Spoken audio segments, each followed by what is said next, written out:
Para dar comienzo con nuestro almuerzo de trabajo, vamos a invitar a hacer uso de la palabra al presidente de la Asociación de Dirigentes de Marketing del Uruguay, don Jorge Abuchalca.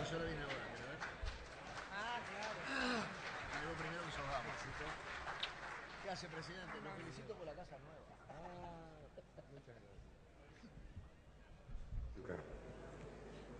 Señor Vicepresidente de la República, Contador Danilo Astori, señores Ministros de Estado que nos acompañan, autoridades nacionales, señores Presidentes y señores diplomáticos, señores embajadores y representantes de los países amigos, señores Presidentes, ahora sí, de las cámaras empresariales y asociaciones profesionales, señores de los medios de comunicación, autoridades y estudiantes de la Universidad de la Empresa, queridos consocios, señoras y señores, reciban por mi intermedio una cálida bienvenida en nombre del Consejo Directivo de la Asociación de Dirigentes de Marketing del Uruguay, en nuestro segundo evento realizado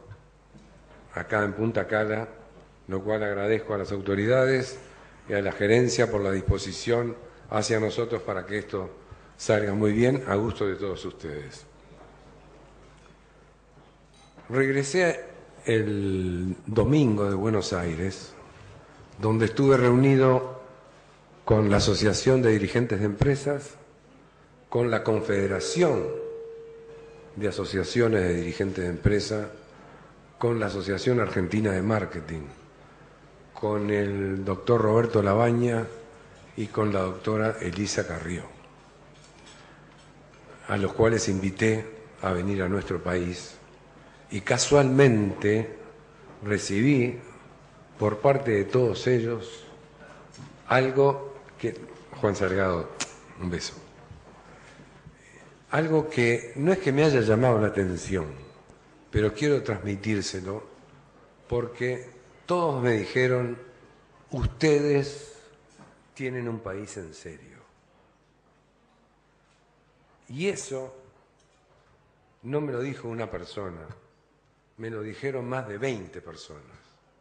Y el hecho de decir, nosotros tenemos un país en serio, más allá de las divisas, corresponde reconocerlo, si es que nosotros entendemos que tenemos un país en serio. ¿Y saben por qué es un país en serio? Porque acá está el gobierno en pleno y quien va a hablar con nosotros es nada más ni nada menos que el ministro de Economía, que pone la cara y le habla al pueblo uruguayo. Bien, eso.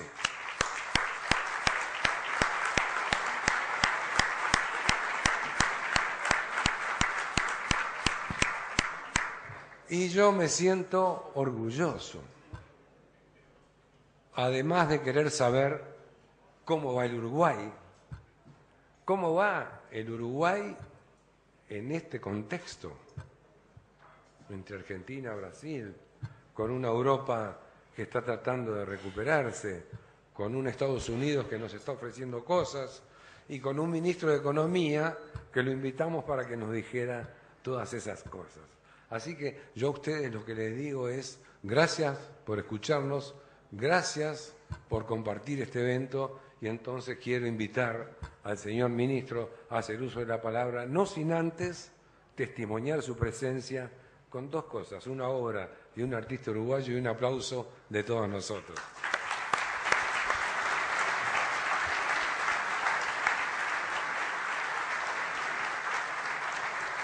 En estos momentos el señor Abuchalca se entrega al ministro de Economía de una obra del artista plástico nacional, Fernando Amaral. Invitamos a hacer uso de la palabra al ministro de Economía y Finanzas, economista Eduardo Lorenzo. Bueno, muy buenas tardes a todas y a todos quienes nos acompañan. Siempre es un gusto participar de estos almuerzos que organiza ADM y de tener la oportunidad, que siempre tiene un valor muy especial en este ámbito y acompañado de quienes participan de estas instancias, para poder conversar distendidamente acerca de ¿cuáles son los temas? ¿Cuál es el rumbo? ¿Cuáles son los ejes sobre los cuales estamos transitando? Y lo que es más importante, y estoy seguro que es lo que siempre ocupa el mayor tiempo de todos nosotros, el cómo encontrar esa hoja de ruta que permita que Uruguay siga progresando como lo ha hecho a lo largo de estos últimos años. Está muy claro, y creo que es uno de los acervos más importantes que podemos compartir todos los uruguayos, y es que en estos últimos tiempos hemos recuperado la confianza, y esa recuperación de confianza tiene, me parece, una significación muy especial, porque tiene un relato histórico que no estuvo cargado de confianza en nuestras fuerzas y en lo que podíamos hacer, y porque además,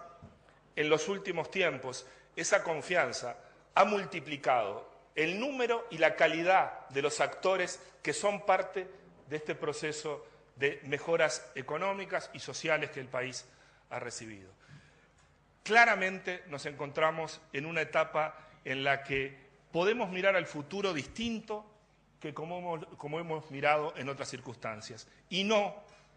porque estemos en un contexto menos incierto, más desafiante y con esa suerte de mezcla entre oportunidades, desafíos y riesgos en el cual normalmente vivimos los ciudadanos de este país, pero ahora sí, con la idea de que hemos logrado transitar en estos últimos años por un sendero que, si logramos mantener y si logramos que este proceso que estamos viviendo se proyecte hacia el futuro, sin lugar a duda redundará en mejoras para las condiciones de vida de toda la gente que vive en este país, y eso yo creo que es algo que nos llena siempre de satisfacción. Indudablemente estos últimos tiempos han estado marcados desde el punto de vista de la realidad económica del país por esa noticia que hace 2 o 3 semanas atrás ocupó bastante espacio en los medios y bastantes declaraciones públicas de parte de responsables gubernamentales uruguayos y de analistas nacionales y extranjeros, y tiene que ver con que una de las agencias calificadoras de riesgo, Standard & Poor's, mejoró la calificación crediticia del Uruguay, y ahora en esa mejora por primera vez Uruguay recobraba el grado inversor que había perdido allá por algún momento de aquel trágico año 2002. Claramente esta significación que implicó que Uruguay accediera o reaccediera a detentar el grado inversor requiere de algunas precisiones que yo quisiera que sean el inicio de mi presentación. Y la primera de ellas tiene que ver con que cometeríamos un grave error todos los uruguayos, formen parte del gobierno o formen parte de esos colectivos en los cuales probablemente están depositadas las posibilidades de progreso del país. Nosotros creemos que el haber recobrado en una agencia calificadora de riesgo el grado inversor es una estación terminal, yo creo que nos equivocamos. Creo que si el estado de ánimo que domina sobre nosotros ante este acontecimiento es el de repasar una historia y creer que lo que estamos haciendo es saldar tan solo un episodio de una historia que implicó muchos años de sacrificio y muchos años de trabajo y de reducción de vulnerabilidades para volver a detentar este grado inversor, también nos equivocaríamos. Porque eso estaría significando algo que creo que tenemos que tratar de apartar de manera significativa e importante de nuestro modo de razonar. En primer lugar, lo que los uruguayos tenemos que aspirar no es a que una o todas las calificadoras de riesgo crean que somos un país que merece una calificación crediticia de grado inversor. Tenemos que pensar que eso es tan solo un eslabón en lo que se refieren a las señales que el país ha gestado y puede seguir gestando para mejorar su reputación, su credibilidad y el respeto internacional que nos hemos ganado en buena ley. Y me parece que este es una forma de leer los acontecimientos que tiene que estar hoy impregnado en las conductas, en las acciones de todos nosotros. No llegamos a una estación que era nuestro destino. Trabajamos mucho, se sacrificó mucho, mucha gente para llegar a estas circunstancias, pero de ninguna manera podemos pensar que esto implica bajar los brazos y creer que una vez que se han cumplido un conjunto de requisitos, que normalmente son los que son evaluados para tener la calificación crediticia que una agencia calificadora de riesgo le ha dado a nuestro país, que eso es todo lo que aspirábamos. Yo creo que ninguno de nosotros, ninguno de los que estamos en el gobierno y ninguno de los uruguayos piensa que esa es una estación terminal. Este es tan solo un eslabón que yo prefiero leerlo de la siguiente manera. Es un estímulo a continuar haciendo algunas cosas que hemos hecho que explican por qué hemos transitado este camino de esta manera y por qué hoy hemos merecido este reconocimiento y merecido el reconocimiento a todo un trayecto que nos ha traído hasta estas circunstancias económicas, políticas y sociales actuales. Pero la aspiración tiene que ser necesariamente ir a más. Y no ir a más estrictamente porque la mejora en la calificación de crédito se convierte tan solo en un objetivo de primer orden en la política económica, sino porque detrás de los fundamentos que tienen estas calificaciones crediticias hay fundamentos y hay razones y hay factores que explican de qué calidad son las políticas, de qué calidad son las instituciones, de qué calidad es el funcionamiento de nuestra economía y cómo se trabaja en este país para seguir adelante. Y eso sí que importa. Por eso cuando hay un desalineamiento entre la calificación crediticia y lo que nosotros sentimos que nos hemos ganado en buena ley, nos preocupa. Porque implica de alguna manera no estar acumulando del modo que tenemos que estar acumulando para seguir progresando en materia económica y social en nuestro país. Y esta idea de que el camino que hemos recorrido es parte de la explicación de por qué nos encontramos en las actuales circunstancias es lo que nosotros tenemos que jerarquizar en las actuales circunstancias. Sin lugar a duda, hubiera sido inexplicable este transitar hacia recobrar la calificación crediticia que el país tiene hoy, si no tuviéramos una economía en crecimiento y con perspectivas de crecimiento. Me parece que esto es un hecho que después de prácticamente casi una década de crecimiento continuado de la economía, puede haber un momento donde perdamos la evaluación de la importancia, de la significación que tiene para una economía, y en particular para una economía como la nuestra, tener un largo y prolongado periodo de crecimiento elevado. Cuando nosotros perdimos el grado inversor, en aquellas circunstancias, en el año 2002, no solo que ocurrieron un conjunto de acontecimientos que estuvieron fuera de nuestro control, llevábamos más de 3 años sin crecimiento económico. Y sin lugar a duda, si uno quiere evaluar la capacidad de enfrentar sus obligaciones y cumplir con sus obligaciones de cualquier actor, sea un gobierno, una empresa, una familia, la situación en la que se encuentra, si está prosperando, si está creciendo, si está avanzando, es absolutamente fundamental. Parece que en determinadas circunstancias, si las calificadoras de riesgo han dejado de poner el énfasis en los aspectos vinculados al crecimiento porque los dan por descontado, parece que esos temas pasaran a un segundo nivel, y no es así. El pilar quizás más importante de todo este reconocimiento y de toda esta trayectoria que ha tenido la economía uruguaya es haber asegurado un crecimiento estable, duradero y con perspectivas para la continuidad del mismo. Claramente no hubiera sido posible, y esto me parece que es importante reconocerlo, no hubiera sido posible recuperar la calificación crediticia si no tuviéramos un conjunto de políticas sólidamente asentadas desde el punto de vista macroeconómico y financiero. Sería absolutamente impensable e injustificado por cualquier calificador de riesgo que a un país frágil fiscalmente y débil financieramente se le otorgara una calificación crediticia que le da garantías a los operadores de mercado respecto a la capacidad de repago. Por eso a veces cuando uno asiste al debate sobre la orientación de las políticas macroeconómicas, de la política fiscal, de la política financiera, y siempre hay entre nosotros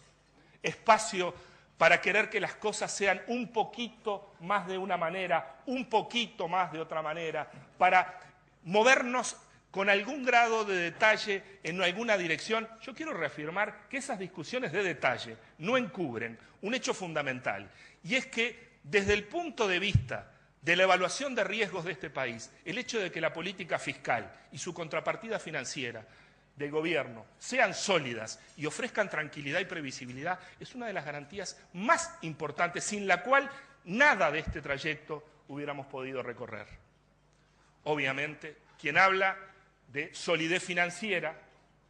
habla necesariamente de un nivel de deuda y una composición de la deuda que pueda hacerse frente, porque finalmente las obligaciones que el país contrae con sus acreedores están para ser cumplidas. En este país la palabra empeñada y el cumplimiento de la palabra empeñada es tan importante o más que la forma en que procedemos en muchos aspectos de la vida. Y en ese sentido, distinguir que esta situación actual que el país tiene de solidez financiera contrasta marcadamente con la situación que nos alejó de esta calificación crediticia, importa mencionarlo. Porque recordemos que muchas de las agencias calificadoras de riesgo, la mayoría, a mi entender, exageran el argumento respecto a que tenemos un riesgo elevado por el nivel de dolarización todavía de nuestra economía, y en algunos casos todavía mencionan el nivel de dolarización de la deuda pública. Pero permítanme hacer una afirmación. Cuando la totalidad de la deuda pública estaba denominada en moneda extranjera, esto sí que era un tema, y esa era la situación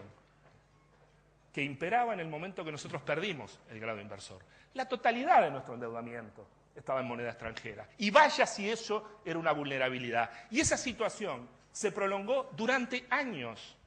en nuestro país. Llegado el año 2005, cuando asumió el primer gobierno del Frente Amplio, el nivel de dolarización de la deuda pública uruguaya superaba el 95% del total de pasivos del gobierno.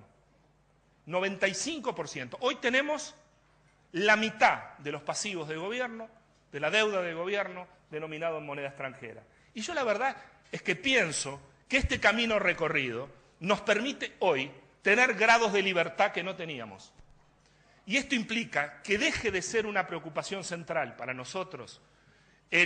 esto que todavía ocupa preocupación probablemente de algunos analistas nacionales e internacionales. Nosotros hoy tenemos una situación mucho más sólida desde el punto de vista financiero, y el perfil de riesgos de monedas que teníamos hace tan solo 10 años atrás o 7 años atrás es completamente diferente del que tenemos hoy. Situación de endeudamiento además, y quiero recordar que en las circunstancias en las que nosotros perdimos el grado inversor, teníamos un perfil de vencimientos de deuda pública con acumulaciones formidables sobre un horizonte de 12 o 15 meses posteriores al momento en que perdimos la calificación crediticia. Hoy tenemos un horizonte de vencimientos de la deuda que no solo es cómodo y confortable para el gobierno, sino que muestra y contrasta sobre lo que son los puntos de fragilidad que dieron origen a que hayamos transitado parte del camino que hemos recorrido en el pasado. No podemos, es incomparable la situación de regulación y supervisión del sistema financiero actual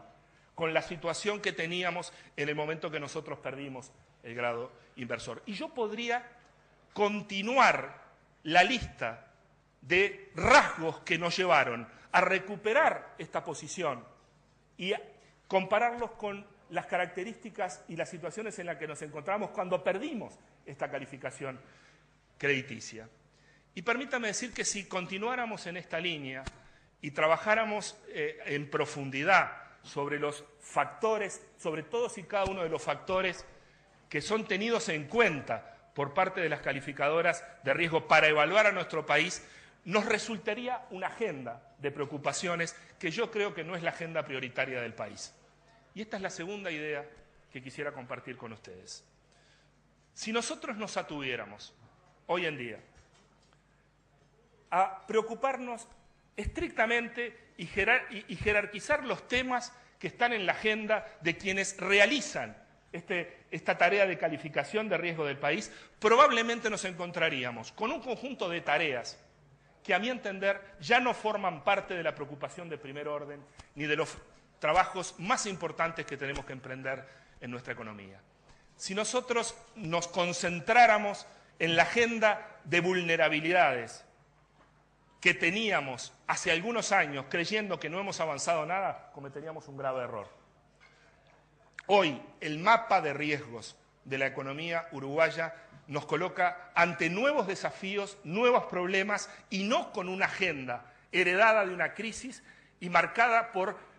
retrocesos económicos, sociales, financieros y de toda índole que vivió nuestro país. Y me parece que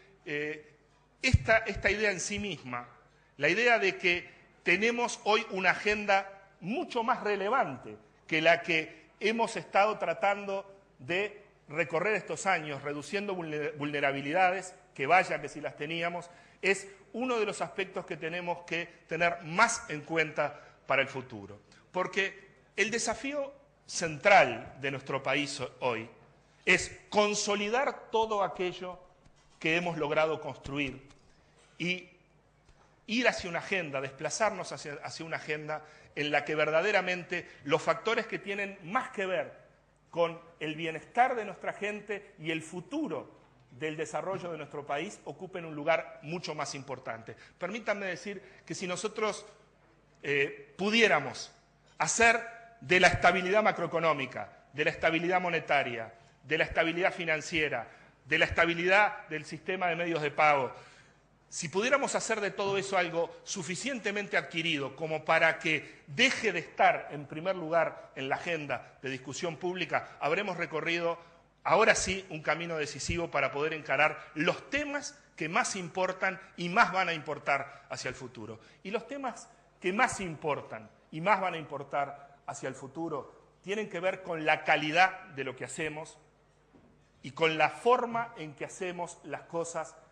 para poder competir y progresar mejor en un mundo cada vez más desafiante. Si nosotros no logramos, en estos próximos años, ubicar los temas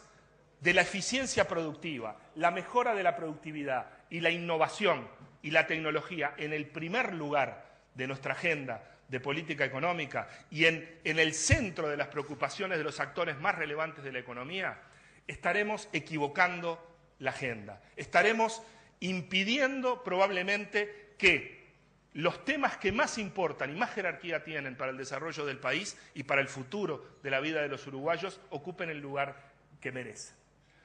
Nosotros hace no mucho tiempo atrás, cuando teníamos altos niveles de desempleo,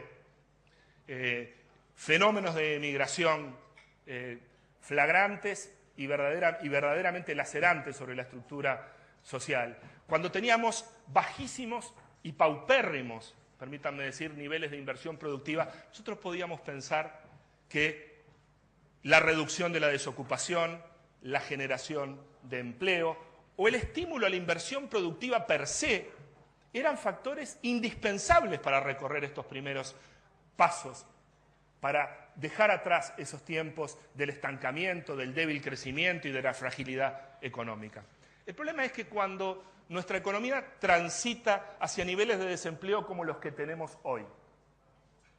cuando empezamos a tener niveles de inversión productiva como los que tenemos hoy, cuando empieza nuestro país a recibir inversiones relevantes y tecnológicamente avanzadas en un conjunto amplio de sectores productivos, de bienes y servicios, cuando nosotros entendemos el cambio que significa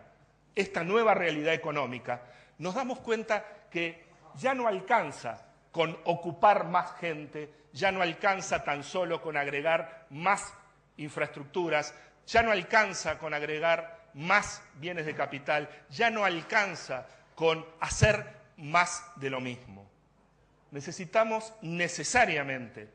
poner en el lugar de privilegio que tiene que tener los temas vinculados a cómo hacemos las cosas, cómo producimos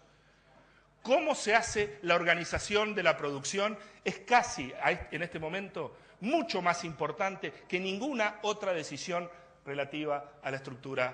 productiva de nuestro país. No hay ningún tema que no tenga que ver con la eficiencia, con la productividad y con la innovación que pueda ser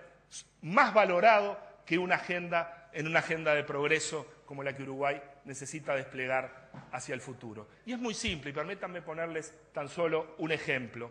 Si nosotros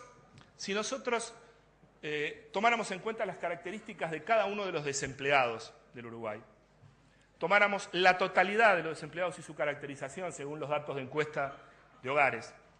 y nos diéramos cuenta qué edad tienen, qué nivel de capacitación tienen, de qué género son, y nosotros procediéramos a ocuparlos a todos ellos, todos, ir a desocupación cero, absolutamente cero, pero los ocupáramos con el nivel de salario que la misma encuesta de hogares dice que es el que corresponde para esas categorías ocupacionales, probablemente el aporte de eso tan solo, sin cambios en la tecnología, sin cambios en la innovación, sin cambios en la organización del trabajo, sin cambios en la formación, probablemente implicaría apenas un punto del producto, un punto más. Sin embargo, si uno analiza cuál sería el impacto equivalente que implicaría aumentar 5 años promedio la formación, la formal, los niveles de educación formal de cada uno de los trabajadores que no terminaron el ciclo secundario. Y nosotros comparáramos el aporte de eso. Ahora sí, con la misma información con la que hicimos el cálculo anterior, nos encontraríamos que es entre 5 y 6 veces más importante el aporte a la producción que tendría es una estrategia de ese tipo. Y esto en sí mismo nos está mostrando el papel clave que tienen los factores que tienen que ver con la productividad, con las tecnologías y las formas en las que hacemos las cosas. En un país que empieza a tener niveles de inversión aceptables de 20 puntos del producto, cada vez importa más cuál es el componente de innovación propiamente dicho, el cambio en los métodos de producción, los cambios en las formas en que se organiza el trabajo para rendir más. Esos temas necesariamente en la agenda de futuro tienen que ocupar un papel mucho más importante que el que han ocupado hasta ahora. Y esto por necesidad. Porque si nos equivocáramos y continuáramos con la agenda de la crisis y la agenda de solución de las vulnerabilidades que nos dejó la crisis, no nos daríamos cuenta exactamente en qué consisten las oportunidades y los desafíos reales que tiene nuestra sociedad y nuestra economía. Y afortunadamente, este proceso que puede parecer, o estas ideas que trato de transmitirles, que parece ser como el desafío hacia el futuro, es lo que está ocurriendo actualmente en la economía uruguaya. Las estimaciones disponibles, hechas directamente por analistas independientes, por académicos, muestran un rasgo de lo que está ocurriendo en la economía uruguaya que es absolutamente fundamental. No solo estamos creciendo el doble o algo más del doble de lo que crecíamos en el pasado, sino que por primera vez en un ciclo de crecimiento tan importante como este, la contribución de la innovación y de los cambios en las técnicas de producción es casi tan importante como la incorporación de capital pura y dura y la incorporación de trabajo puro y duro. Esto quiere decir que hoy está en nuestro país viviéndose fenómenos de transformación de las formas de producción, cambios en las tecnologías que empiezan a colocar a múltiples sectores y a múltiples empresas muy cerca de los niveles de frontera tecnológica. Haber dicho estas cosas hace un tiempo atrás hubiera sido casi una quimera. Hablar de que Uruguay, en múltiples sectores productivos, podía estar caminando hacia la frontera tecnológica o incluso propiciando transformaciones muy cercanas al límite de esa frontera tecnológica, hubiera parecido una quimera. Y hoy no es así. Y no es tan solo que tenemos algunas anécdotas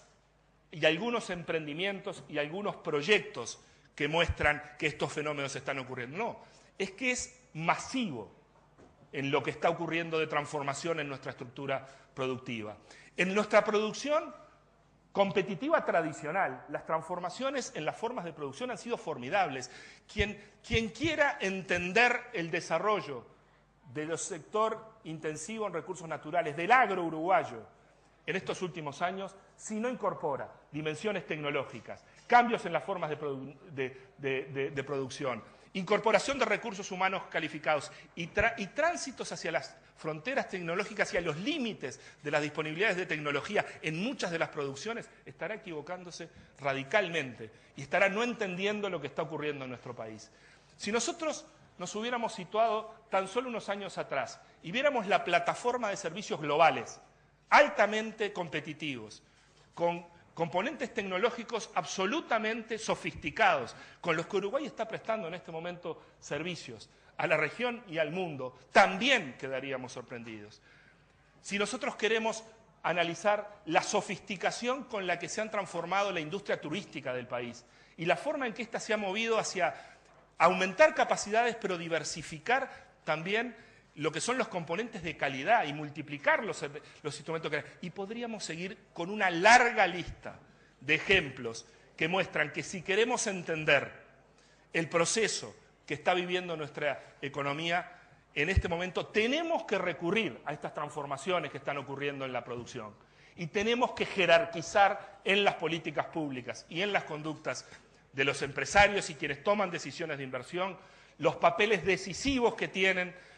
los proyectos en términos de capacidad de transformación tecnológica y de innovar. Si nosotros logramos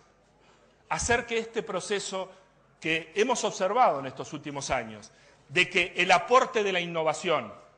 el aporte de los cambios de las formas de producción, sea capaz de aportar lo mismo que todo el esfuerzo que se realiza por parte específicamente de trabajadores y por la propia inversión de capital, habremos dado un salto de gigante en cuanto a lo que es la realidad y el futuro de nuestro país. Nosotros necesitamos que la agenda de la productividad, la eficiencia y la innovación ganen espacio, porque si no ganan espacio vamos a crecer más lento que lo que hemos hecho y el bienestar de los uruguayos va a evolucionar de manera mucho menos importante y mucho menos auspiciosa que lo que haría si nosotros asumimos que esta es la agenda relevante. Esta agenda es no solo hoy una realidad, es el desafío probablemente permanente que vamos a enfrentar en los próximos años. Si seguimos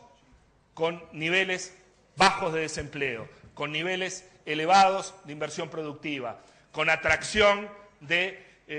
inversión en sectores claves y estratégicos del país. Si continuamos volviendo cada vez más densa nuestra red de producción y mucho más estable el comportamiento de nuestra estructura productiva, sin lugar a duda, la agenda de la productividad y la eficiencia irá ganando cada vez más espacio. Y permítanme hacer dos puntualizaciones finales que tienen que ver con este desafío central que tiene una economía como la nuestra, una sociedad como la nuestra, que puede progresar, que está en condiciones de hacerlo y que puede continuar mejorando su nivel de desarrollo. La primera es que una agenda productiva por sí sola, centrada en la eficiencia, en la innovación, en el funcionamiento correcto de los mercados, preocupándonos porque la eficiencia no sea solo una cuestión de las empresas, sino del entorno en que las empresas realizan sus actividades, estaríamos con una agenda que para una economía pequeña como la uruguaya sería solo una parte del desafío. Porque una economía pequeña como la nuestra, y vaya que se lo sabemos, además de hacer todo esto y hacerlo bien, necesitamos tener mercados.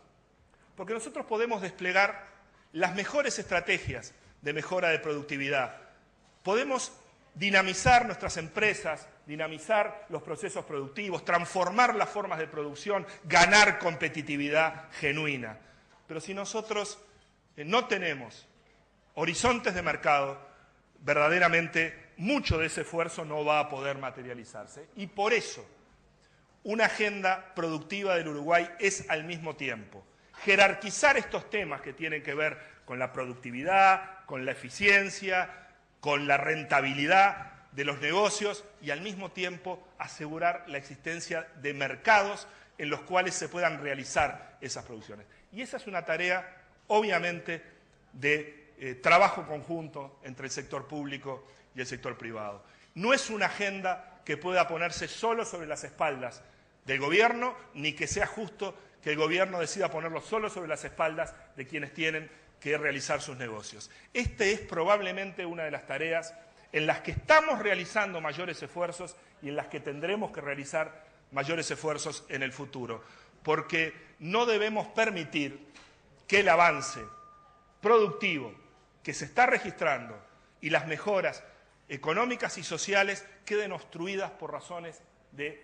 insuficiencia de acceso a mercado o directamente inexistencia de mercados en los que realizar nuestra producción. Y este me parece que es uno de los ejes centrales sobre los cuales hay que potenciar esa articulación entre lo público y lo privado en nuestro país. Y el último comentario,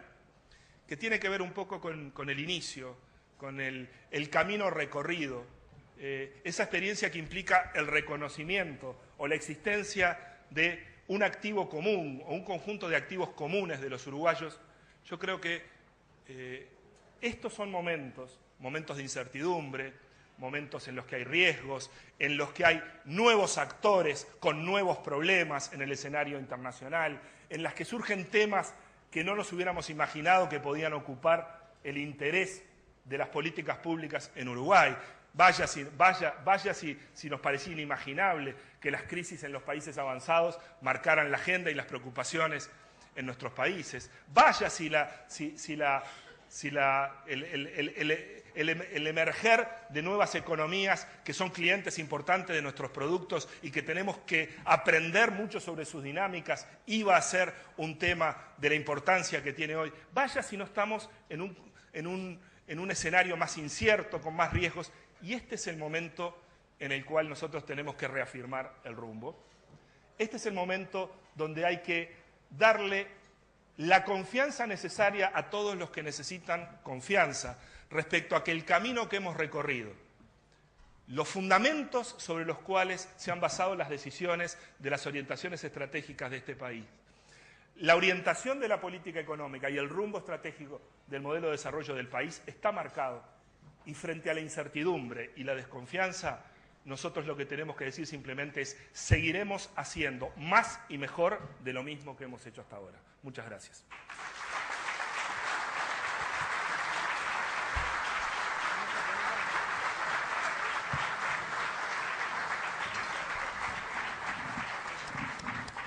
Invitamos a los señores moderadores a comenzar con la ronda de preguntas.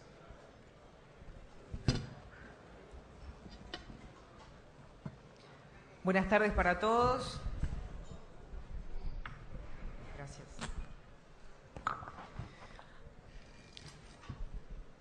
Ministro Lorenzo, buenas tardes para todas las autoridades, por supuesto, aquí presentes. Ministro Lorenzo, usted anunció esta mañana el acuerdo de intercambio tributario con la República Argentina, que implica también que se elimina la doble tributación que el Uruguay quería.